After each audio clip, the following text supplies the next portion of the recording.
¿Necesitas depositar efectivo? En Provincia Net Pagos, con tu tarjeta de débito de Banco Provincia, además de pagar todos tus impuestos y servicios, extraer dinero o hacer recargas, podés realizar depósitos en tu cuenta. Sin vueltas, rápido y seguro. Conoce más en provincianet.com.ar. Así de simple. Zayat.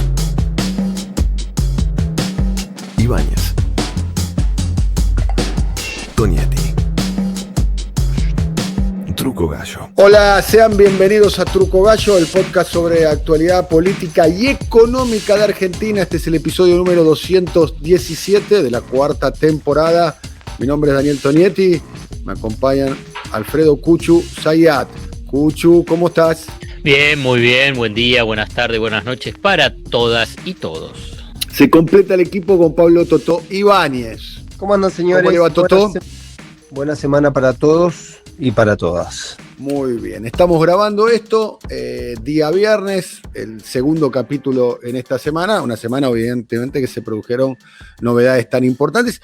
Novedades, a ver, es una novedad el nombramiento de Massa, pero también es cierto que se venía hablando de la posibilidad de que Massa, él aspiraba a ir al gabinete en un cargo importante, de por lo menos, yo lo vengo escuchando con cierta profundidad, con cierta verosimilitud, desde noviembre, desde el año 2021, después de la derrota de las elecciones a mitad de término.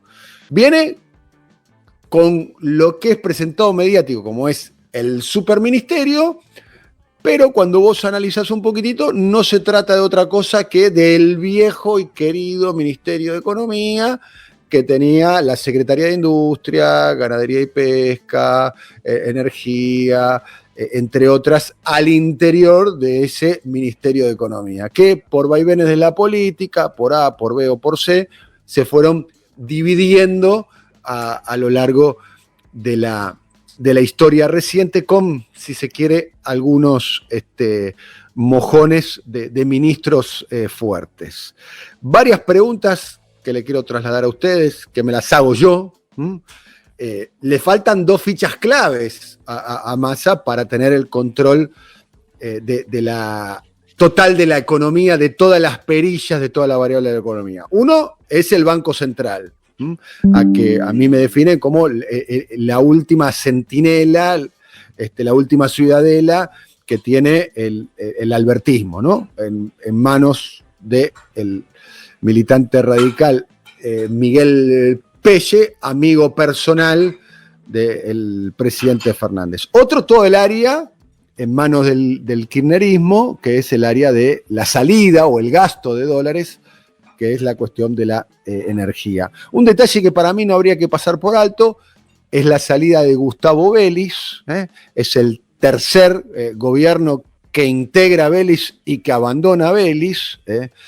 Los otros dos gobiernos fueron el de Carlos Menem, denunciando corrupción, y el gobierno de Néstor Kirchner, cuando produjo una represión por parte de la Policía Federal en las inmediaciones de la legislatura de la ciudad de Buenos Aires. Y asterisco, como dice el amigo Tonietti. Quiero que con detalles este aspecto de Vélez lo cuente Pablo Ibáñez, porque yo lo leí, pero yo creo que los oyentes del podcast merece que sea en boca del autor de esa nota. Bien, claramente. Por eso traigo la cuestión de Vélez, porque considero que no está del todo desarrollada y demás. Y otra cuestión que planteo, ¿no? Es el peligro de que Alberto Fernández entre comillas, se albertice, no en el mejor sentido del término, como le sucedió a Juan Mansur, que arrancó siendo una tromba, parecía el demonio de Tasmania, y después no sucedió eso, y como de alguna manera también le sucedió a Daniel Osvaldo Scioli. Y las últimas dos preguntas, ya más en cuestiones económicas, es: ¿hay margen como para evitar una mega devaluación o una maxi devaluación? ¿Está eso dentro de las posibilidades, las herramientas de Sergio Massa, bueno, varios interrogantes a propósito de un cambio que para mí es un cambio significativo. Yo me animaría a decir que estamos ante casi, podemos decir, un nuevo gobierno. ¿Totó? Bueno, la primera idea la tomo ahí porque es una referencia que con distintas palabras, pero pero conceptos parecidos o climas parecidos, esta idea que voy a decir un nuevo gobierno. En el masismo hablan casi de refundación del Frente de Todos, en el albertismo hablan de reconfiguración, el kirchnerismo es un poco más cauto porque hasta acá es cierto que si uno mira, habrá que ver cómo termina todo, ha sido un poco con más intensidad que la variable Batakis, pero viene acompañando, todavía falta una gestualidad más fuerte que no sé si va a ocurrir o no va a ocurrir. Eso es otra historia. Después podemos hablar de la línea Massa-Cristina, que me parece que es un tema interesante para desarrollar en sí mismo.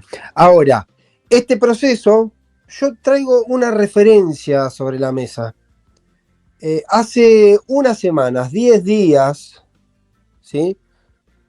En el país se estaba hablando algunos locos estaban hablando de asamblea legislativa, de adelantamiento electoral, había especulaciones sobre qué iba a pasar en el gobierno, cómo era la convivencia, estallaba todo.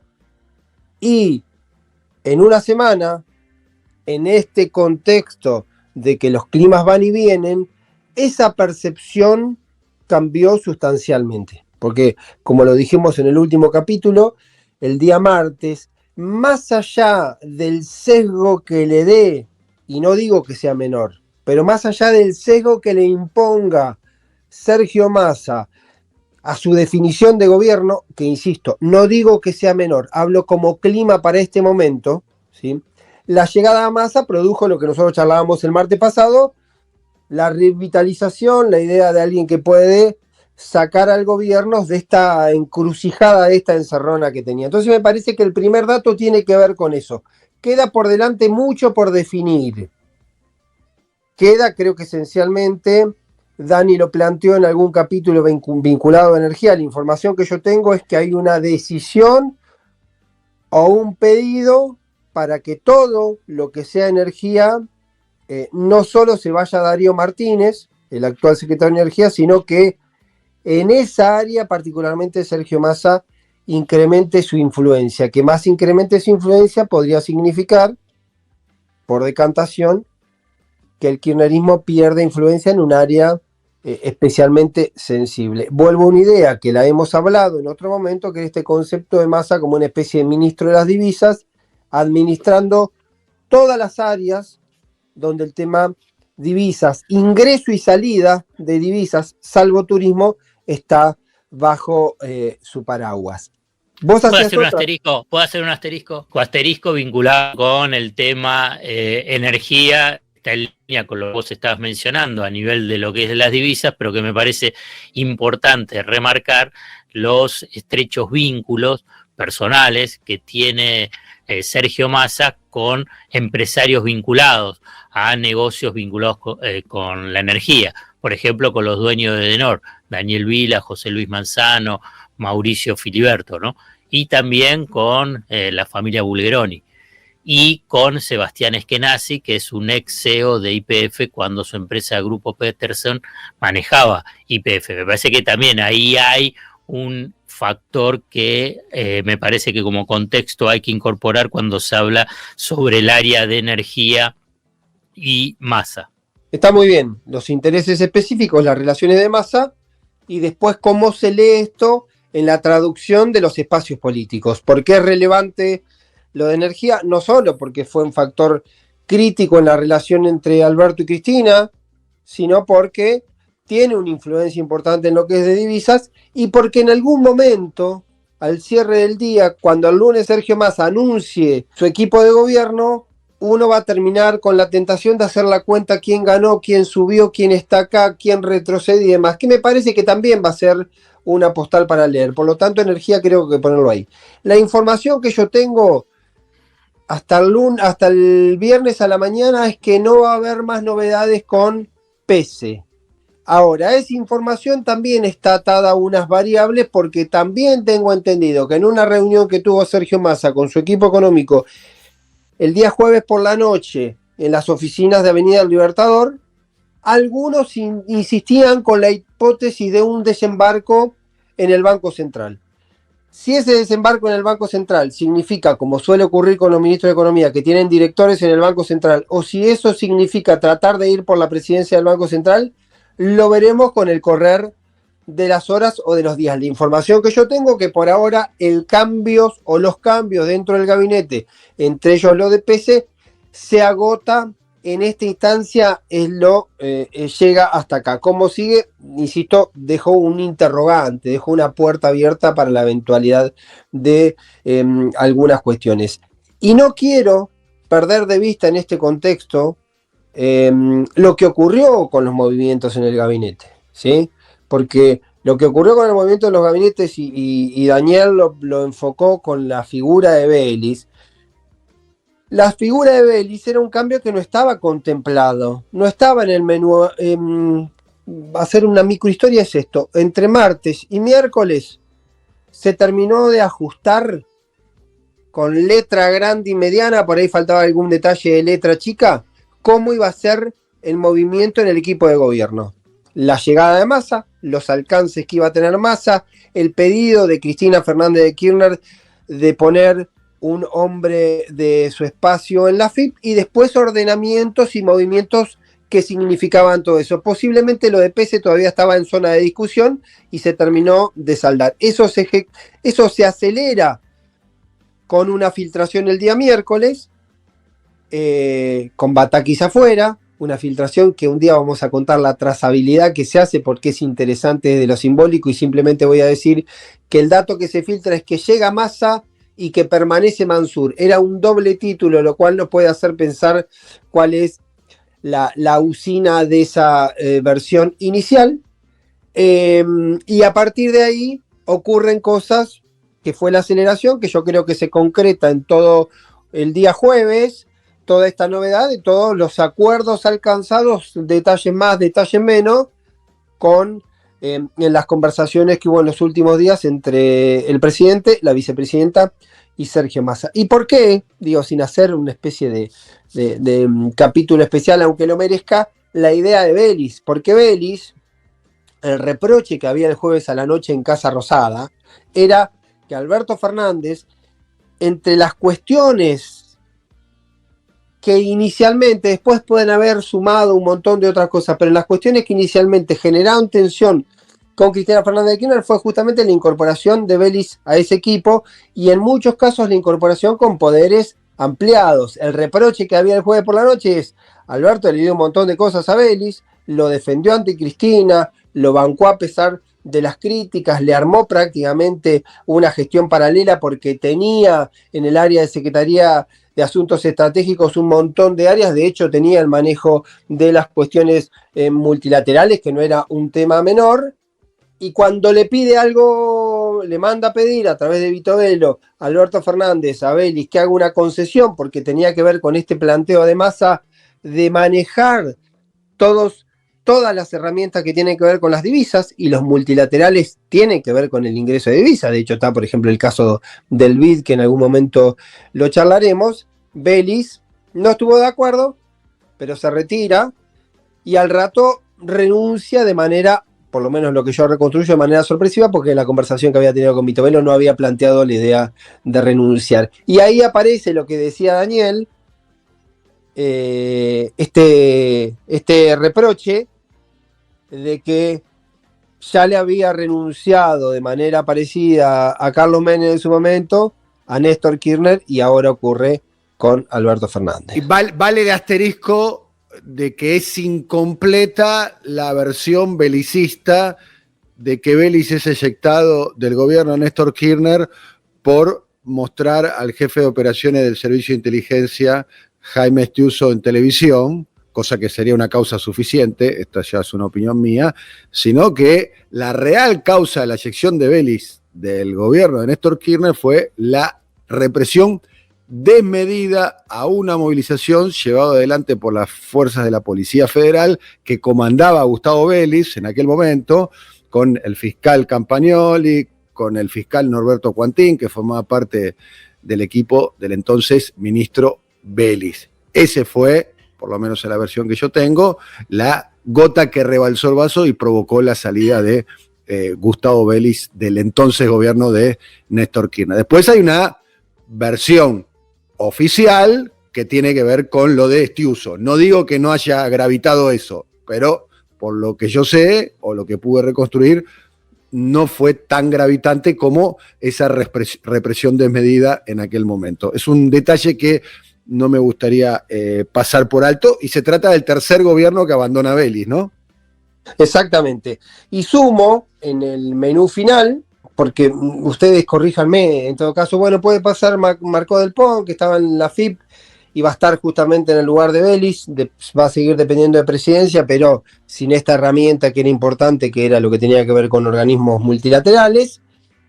Y de los 4 ministros, ¿sí?, que se van, ayúdenme con, bueno, Vélez es secretario de Estado, Batakis, Daniel Scioli, Julián Domínguez y Vélez, hay ahí como una división de cargas bastante importante. Primero, en buena medida porque hay cierta situación incómoda con Batakis, porque Batakis agarró un fierro caliente hace 25 días, no puso objeciones, se puso al frente del quilombo, dio respuesta, viajó a Estados Unidos, habló con los que tenía que hablar, bajó la línea que tenía que hablar, construyó relaciones políticas con las 3 terminales del Frente de Todos, y en un momento ocurre lo que ocurre con Massa. Uno debe entender como línea directa que Batakis, que además de ser una funcionaria, también es una dirigente política, entendió que la definición global del Frente de Todos iba en una dirección, y eso explica esta determinación de la cima del Frente de Todos de actuar. Ahora sí, en términos personales y en términos de despliegue, Batakis tiene todas las razones, todos los argumentos, todas las justificaciones para indignarse y poder haber ido pegando un portazo, cosa que no ocurrió también, lo cual está recién tomando el reconocimiento de los distintos actores del Frente de Todos. Algo similar con Scioli, que vuelve a la embajada. Mi impresión, esto es intuición, no es información, pero mi impresión era que Daniel Scioli tenía hace 15 o 20 días la información, la presunción, la sospecha o el olfato de que venía sí o sí Sergio Massa, porque en los últimos 15, 20 días Daniel Scioli prácticamente no apareció. Hubo una explicación de que había tenido un problema en el brazo, que tenía dolores en el brazo amputado, que cada tanto se opera y tiene como unos calambres, pero nunca en la historia, yo lo he seguido, nunca en la historia eso le ha impedido seguir activo y mucho menos estar prácticamente una semana, 10 días fuera de carrera. Por eso mi intuición, no es información, es intuición, es que Scioli capaz que sabía eso que se venía y que él no iba a estar en condiciones de hacer la concesión. Lo tiro con otro dato, que cuando a mí me plantean, lo charlamos en otro podcast, porque fuimos charlando muchas cosas, pero cuando le ofrecen me dejas una cosita, a ver. Dale. Bueno, a mí lo que me comentaron de Scioli, que no es que lo planteó de una forma esto o nada, sino en buenos términos, que dice, bueno, si se queda, sería con un ministerio de turismo, deporte, cultura y medio ambiente. Obviamente que eso no avanzó y dijo, bueno, vuelvo a Brasil, y además tampoco le disgustaba volver a Brasil. Esto es lo que me comentan de Scioli. Lo que también está en debate o en la mesa es la posibilidad de la unificación del Ministerio de Transporte y Obra Pública, ¿no? Ahí hay que ver si eso avanza o no avanza. Esto a nivel de lo que es del gabinete. Y del otro lado de la cancha, del otro lado del mostrador, que se fueron sin saludos prácticamente de Casa Rosada, está lo de Scioli, lo de Vélez, perdón, y está también lo de Julián Domínguez. Julián Domínguez, que ya venía con el boleto un poco picado por Alberto Fernández, porque había tenido una discusión cuando Domínguez participa del acto en Ensenada de Cristina Fernández de Kirchner, y porque había cierto clima, que no lo quiero poner en la figura de Domínguez exclusivamente, pero ahí en gobierno decían, bueno, hay algunos funcionarios que terminan siendo funcionarios del gobierno con un sector específico y se terminan convirtiendo en delegados de ese sector ante el gobierno. Había un reproche ahí sobre algunas cosas que ocurrieron en el último tiempo respecto al campo, pero quería hacer esa distinción para entender lo que ocurre y que también va a ser importante en el tramo final o en el proceso que se termina de resolver el fin de semana con el equipo de Sergio Massa. Bien, con la salida de Gustavo Vélez y la llegada de Massa, está claro que la representación de la franquicia del gobierno frente a los Estados Unidos queda en mano de Sergio Massa, digamos. Puede haber algo de disputa de ahí por parte de Vélez con Sergio Massa. Y teniendo en cuenta que, entre otras cosas, en la propia interna norteamericana, según me contaron, quizás Vélez respondía más a los intereses del Partido Demócrata y las terminales que tenía más bien, o tiene más bien aceitadas Sergio Massa, están más vinculadas al Partido Republicano. En algún momento incluso se manifestó públicamente como un socio, esa fue la expresión que utilizó, de Rudy Giuliani en la Argentina, Sergio Massa. Vinculado con el tema económico, la verdad que ahora lo más importante está en lo político, que este desembarco de Massa tiene que ver con tratar de resolver una crisis política que ya, si uno tiene que ponerle alguna fecha, es el 14 de noviembre, ¿no? Después de la derrota electoral, ya no de las PASO, porque los PASO, de las PASO al 14 de noviembre hubo como una suerte de movimiento tectónico y ahí de que desembarca Mansur, pero después del 14 de noviembre y con la movilización posterior que realiza la CGT y donde participa Alberto Fernández, hay una continuidad desde este punto hubo hasta este desembarco de Massa de una crisis que se fue precipitando y profundizando. La idea del desembarco es ponerle un punto final, tratar de frenar esa de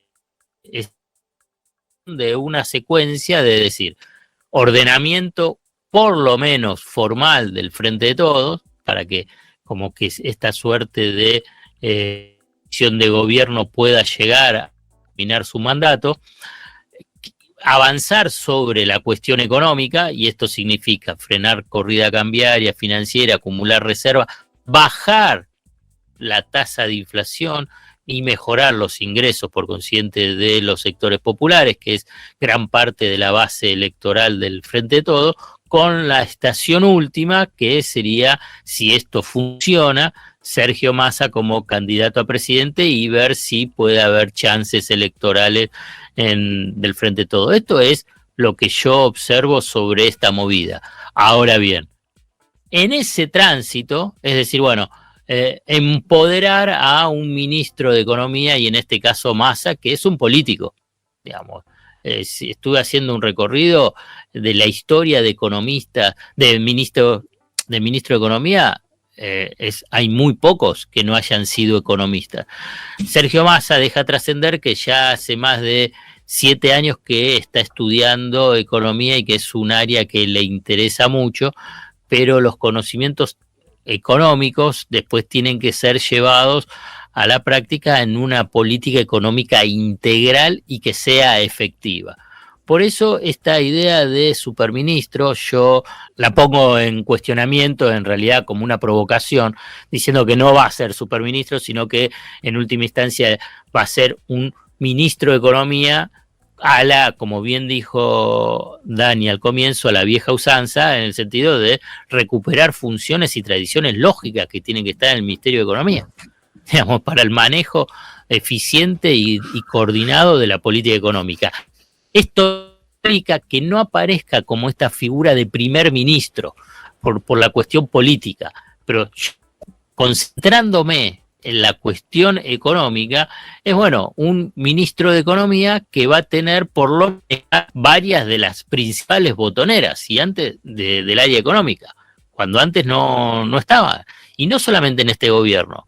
Yo creo que el tema, hay una historia que yo creo que tuvo 3 antecedentes y que yo creo que por ahí marcó la historia política reciente, reciente que decir los últimos 50 años, que es Martínez de Oz, Surruil, Cavallo, esta suerte de como ministros de economía que están por encima de los otros ministros y que cuestionaban en última instancia a lo que sería el poder político. Y el poder político dijo, bueno, esto no lo queremos repetir. Y entonces empezamos a desmembrar el área económica en función a intereses políticos y también sectoriales, ¿no? Porque obviamente que era un reclamo histórico del sector agropecuario de tener un propio ministerio, porque como que tiene otra jerarquía, ¿no? Me dejas un paréntesis, nos gusta el paréntesis. Sí. Asterisco. El asterisco de Tonietti. Justamente esto que me decís vos, esto que estamos recordando los ministerios anteriores, lo que me contaban ayer, que en algún momento se discutió en el 2019, cuando antes de la asunción del gobierno al Frente de Todos, unificar y un ministro de Economía con más volumen, y aparecieron 2 elementos. Uno, que el que estaba ahí, el que llegaba, que era Martín Guzmán, que no era del todo conocido y no se sabía si le podían dar todas esas herramientas para administrar todo eso, pero después había una resistencia porque entendían, y esto yo creo que hay que leerlo en clave política, que bajarle el rango a, por ejemplo, agroindustria podía ser un problema mal visto por el sector. Entonces, ¿cómo muchas veces influyen la política, el ordenamiento, los frentes electorales, donde también había que buscar equilibrios, y esta cuestión casi simbólica, porque justamente había ocurrido anteriormente la idea de bajar los rangos y había sido cuestionado en su momento por el peronismo. Sí, bueno, pero que te genera es falta de coordinación y efectividad de la política, y por consiguiente debilita esa cuestión política que inicialmente se quiere fortalecer o dar respuesta a las demandas políticas. O sea, entra en un círculo vicioso de deterioro y retroceso. Digamos, hay una cuestión básica. Lo que vos necesitas es un poderoso liderazgo político para conducir. Y esto es lo que tiene que pensar un presidente o un área política cuando vos tenés los ministerios. Porque la fragmentación lo que hace es debilitar la gestión. Y en última instancia te termina debilitando en la propia conducción política. Es una cuestión básica. Pongo otro ejemplo. Y que varias veces ya lo mencioné, pero me parece importante porque yo creo que Cristina Fernández de Kirchner está, digamos, aprendiendo su propia experiencia. Digamos, con una fragmentación del equipo económico, los famosos, el grupo de los 5, digamos, tenía una economía que estaba a los tumbos, no encontraba rumbo. Estoy hablando en el 2012-2013. A fin de ese año decide, obviamente, empoderar, si querés, a Axel Kicillof como ministro de Economía y que empieza a tocar varias botoneras, no solamente de área económica, incluso también energía, obras públicas, pese a que estaba debido, digamos, o sea, empezó a tener injerencia importante. Bueno, así tenía el mandato. Bueno, hoy ya, lo que pasa es que ahí tuvo 2 años y pudo tener el mandato sin ninguna gran crisis como estaban adelantando todos en su momento, el establishment, los economistas, e incluso dentro del peronismo, la oposición, todos. Bueno, pudo terminar con la Plaza de Mayo llena, saludando a Cristina Fernández de Kirchner.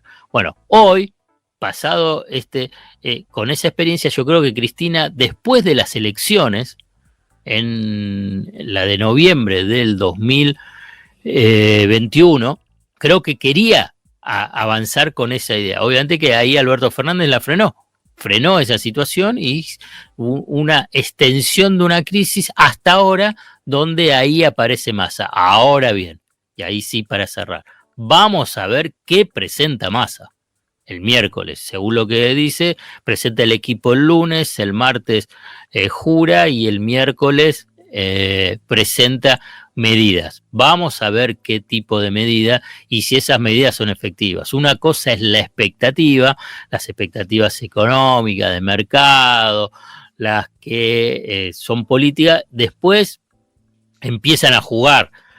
Digamos, esto ya lo dijimos varias veces. En ajedrez las negras también juegan y está claro que van a jugar. No es que, bueno, es porque sea Massa, entonces todo el camino va a ser tranquilo y no va a tener oposición. Bueno, simplemente esto.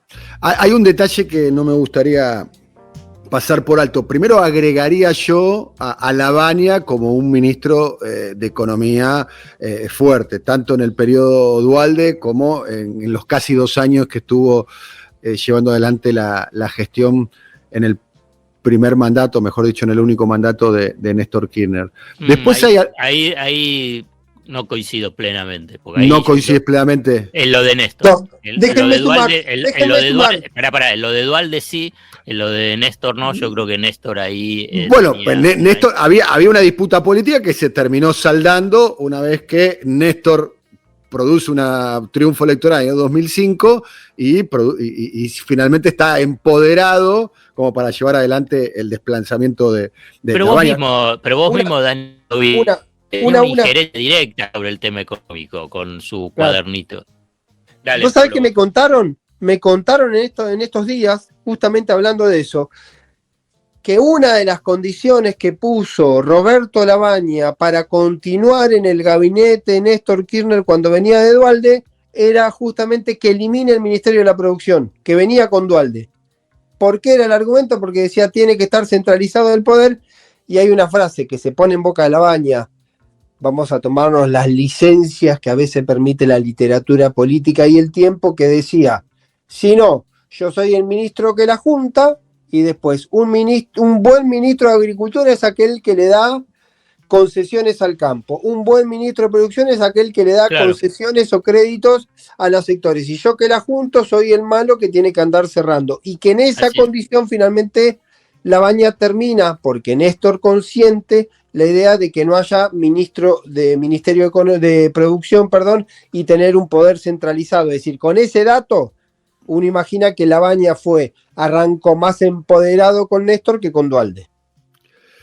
Bien, planteo esto en función de la posible tensión que debería de haber en algún momento si es que el presidente sigue con su vocación reeleccionista. Pero me quiero quedar con el último tramo de lo que planteaba Cuchu, que es, bueno, ¿qué tiene en la cabeza en términos económicos Sergio Massa? A juzgar por los asesores que tuvieron, yo recuerdo que era habitual comensal en el programa de Mirta Legrand en la compañía de Martín Redrado, que es un hombre que acompaña las líneas ortodoxas. La pregunta es hoy, digamos, la gente evoluciona y la realidad va condicionando, no estoy diciendo que este Massa sea el mismo Massa del año 2013, ni siquiera del año 2015, pero ¿qué tiene en la cabeza? Él va a llevar adelante una maxi devaluación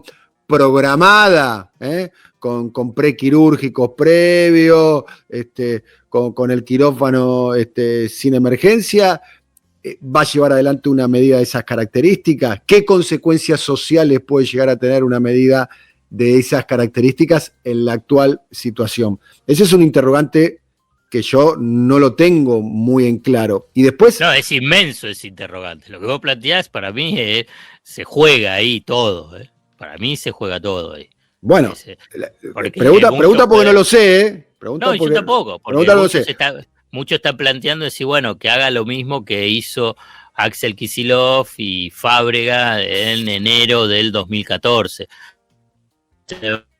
Un 5% es una devaluación administrada y tenés un primer fogonazo inflacionario, después acomodar las variables que te permite llegar tranquilo al gobierno. En ese caso había 2 años, acá el periodo es más corto y estás con una tasa de inflación no anualizada del 25% como era entonces, sino que estás en el 80 a 100%. Es muy difícil de calcular, y yendo también en el sentido de tu razonamiento, es ¿qué tiene más peso específico Massa incorporándose ahora a este gobierno del que tenía de Cavallo cuando se incorpora al gobierno de la Rúa en el año 2001, cuando se produce una enorme crisis? Porque también es cierto que cuando llegó Cavallo al gobierno de la Rúa, también se había generado una suerte de euforia, de que venía casi, que el hombre que podría abrir todos los picaportes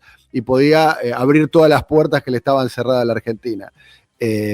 La pregunta también es, ¿alcanza con el nombre de Sergio Massa para resolver el tamaño de la crisis de Argentina? Entonces, el segundo interrogante que a mí se me presenta con la incorporación de Massa. Y la tercera cuestión, que para mí es una cuestión central, pero es para mí, seguramente no debe ser central para los oyentes o para muchos, es la cuestión de lo simbólico. ¿Qué es lo que representa Sergio Massa? Porque Massa bailó el carnavalito con Gerardo Morales y con Mauricio Macri, mientras Milagros Sala estaba detenida para algunos, entre los cuales me encuentro yo, quiero aclarar, de un modo ilegal, detenida por razones políticas.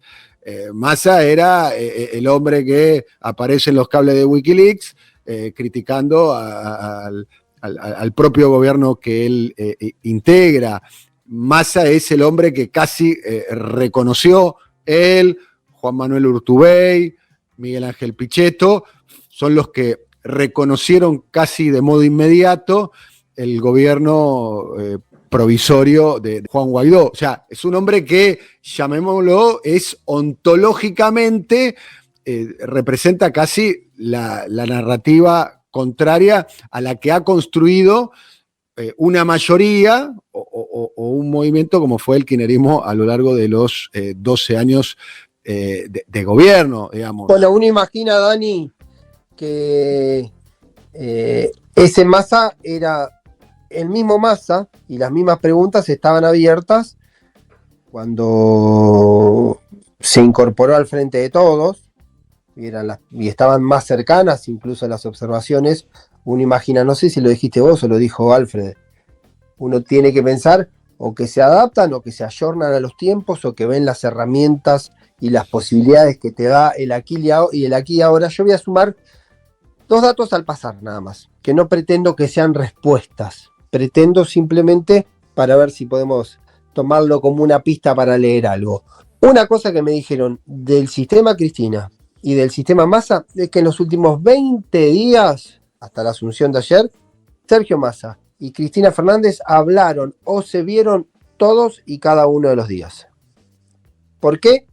Porque tenía que ver con el esquema del gabinete, pero también porque se estaba perfilando el espíritu de las medidas que hay que tomar. ¿Esto significa que lo que decida Massa está validado por Cristina? Esa es mi pregunta.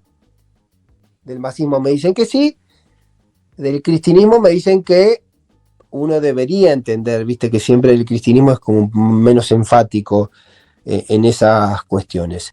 Eso por un lado. Me parece que es determinante para leerlo. Y la otra cuestión que también me lo dice una figura del cristinismo, no la misma que me confirmó las conversaciones permanentes en estos últimos días, es que uno debe pensar, lo dijo Alfred por ahí, que Massa pretende ser un dirigente con proyección. Un dirigente con proyección puede entender que la solución significa después convertirse en candidato. Un dilema también para aquellos que han sido ministros de Economía, después pretender ser candidato a presidente y ganar las elecciones. Es un planteo. Uno tiene que pensar que Massa no es un ministro de Economía, solo ministro de Economía, que puede tener como meta ordenar la economía al costo que sea. Es un ministro de Economía que además pretende tener proyección política.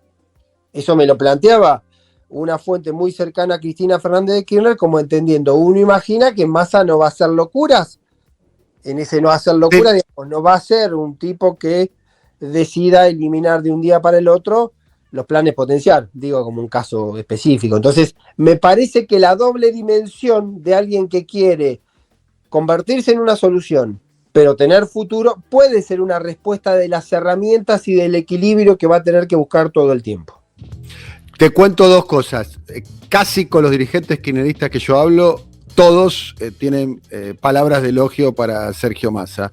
Y si se me permiten un reduccionismo o una vulgaridad, alguno me dijo en el día de ayer, Sergio no tiene margen para cagarla a Cristina, si se me permite. Digamos, yo sé que es un reduccionismo esto, no, bueno, pero él posiblemente marida con esto de las conversaciones permanentes de los últimos 20 días. Quiere ser presidente y para ser presidente necesita los votos de Cristina. Sí, pero además, además de tener los votos de Cristina, no puede ser un tipo que quede tiene que ordenar la economía, pero no puede ordenar la economía con el 40% de la población afuera, a eso me refiero. Sobre todo si sos un dirigente que quiere llegar por el frente de todos. Si vos me decís que si quiere llegar Milei o alguien del PRO, puede ser la lógica esa, porque el mercado es otro. Bueno, para cerrar, ¿puedo hacer un trabajo de producción a cielo abierto? Digamos, por lo que estuvieron planteando esto último, me parece que merece un podcast.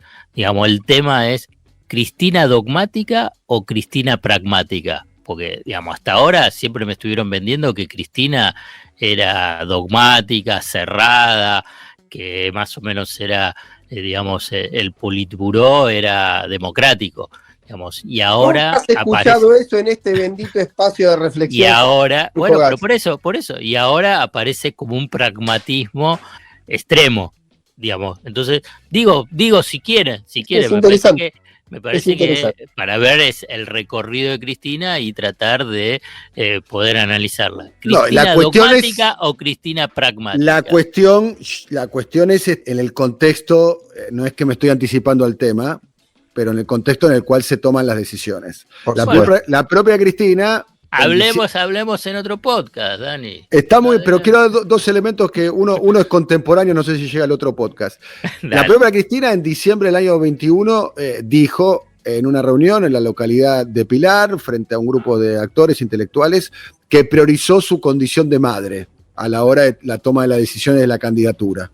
Y otro detalle, lo dejo solamente como un dato, nada más. Y la otra cuestión es que el lunes que viene comienzan las acusaciones de la Fiscalía en la llamada causa Obra Pública, donde hay un pequeño detalle donde la vicepresidenta de la Nación actualmente está en el banquillo de los acusados y según ella dijo, esa condena ya está redactada y firmada. Según dijo Cristina, no lo digo yo.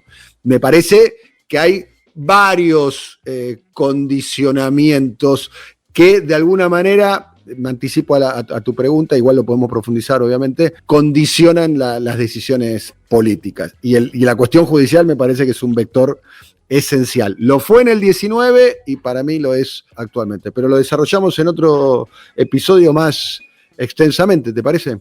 Me parece. Bueno, Cuchu, hasta la próxima. Totó, hasta la próxima. Un abrazo grande para todos. Un abrazo muy grande. Y las oyentas. Para todos. Y para María Martinelli también, que pidió este capítulo especial. Ya tenés ahí algo especial. Tenés un club de fans. Saludos. No, pidió públicamente a través de las redes sociales el capítulo este. Sí. Muy bien. ¿Vieron o no? Sí, claro. Sí. Claro. Un beso muy grande, un abrazo. Bárbaro, un abrazo. Coordinación, Alfred Ábalos. Producción comercial, Pablo López. Realización, Simón Villarrubia. Diseño gráfico, Andrés Roch y Lisandro Aira para brasilcomunicación.com.